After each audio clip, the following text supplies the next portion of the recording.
পিয়া রে পিয়া রে পিয়া। দুই শিল্পী, এক গান আর একই রকম মৃত্যু। কখনো কখনো একটি গান শুধু সুর বা কথার মধ্যে সীমাবদ্ধ থাকে না, বরং হয়ে ওঠে সময়ের সাক্ষী, অনুভূতির প্রতিচ্ছবি, আর কখনো কখনো এক অদ্ভুত রহস্যের ইঙ্গিত। 2008 সালে মুক্তিপ্রাপ্ত চিরদিনই তুমি যে আমার সিনেমার সেই জনপ্রিয় গান পিয়া রে, যে গান একসময় ছুঁয়ে গিয়েছিল লাখো মানুষের হৃদয়।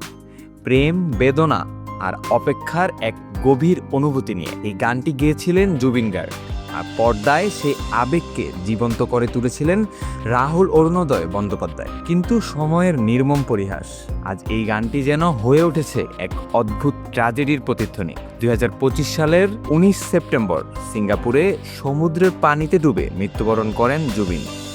ঠিক 6 মাস পর 2026 সালের 29 মার্চ দীঘার তালসারি সৈকতে শুটিং করতে গিয়ে একই পরিণতি বরণ করেন রাহুল। এটা কি শুধুই কাকতালীয়, নাকি পিয়া রে গানটির মধ্যেই লুকিয়েছিল কোনো অজানা পূর্বাভাস?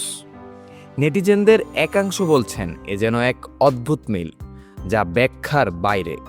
আবার কেউ কেউ প্রশ্ন তুলছেন, একটি গান কি সত্যি কোনো ভবিষ্যতের ইঙ্গিত বহন করতে পারে?